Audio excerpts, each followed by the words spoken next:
Let me start by reiterating that the UK condemns, in the strongest terms, Iran's unprecedented attack against Israel, as well as its violation of Jordan and Iraq's airspace. The UK continues to call for de-escalation and remains steadfast in our commitment to protecting and upholding stability in the region. Iran's actions do nothing to advance the prospects for peace in Israel and Gaza. President, the UK condemns the October 7 attacks unequivocally and calls for the unconditional and immediate release of all the hostages. The United Kingdom remains resolved to work with international partners to urgently secure an immediate pause to get aid in and hostages out, and then progress to a permanent, sustainable ceasefire without a return to fighting and loss of life. We also urgently call for the full implementation of Resolution 2720 to protect civilians and enable humanitarian assistance. There is a devastating and growing humanitarian crisis in Gaza.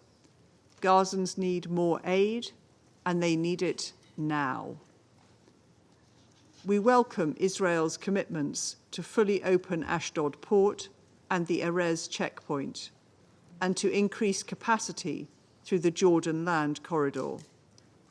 We are resolved that the international community will work with Israel to see these vital changes fully implemented. As my Foreign Secretary made clear during his visit to the region yesterday, we must maintain our focus on getting more aid into Gaza and getting hostages out.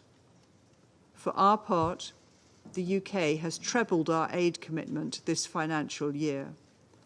We will keep doing everything we can to get more aid in by land, sea, and air to reach people in desperate need in Gaza.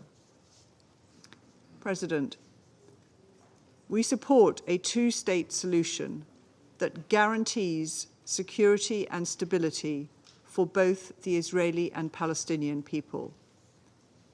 We must give the people of the West Bank and Gaza the political perspective of a credible route to a Palestinian state and a new future, and it needs to be irreversible.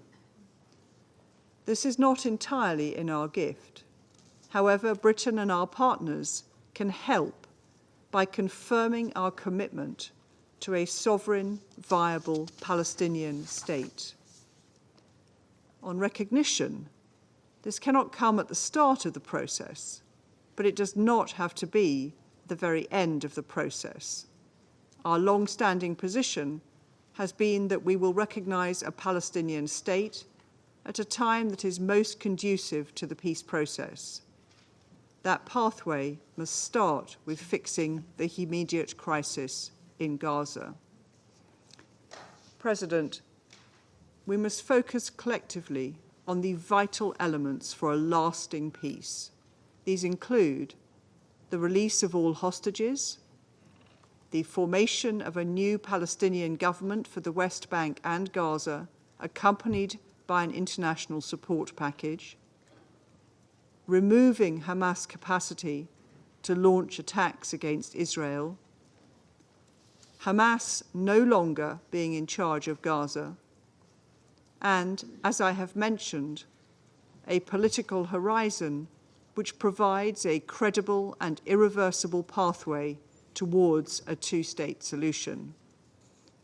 Finally, President, I'd like to address the ongoing settlement expansion and demolition of Palestinian properties in the occupied Palestinian territories.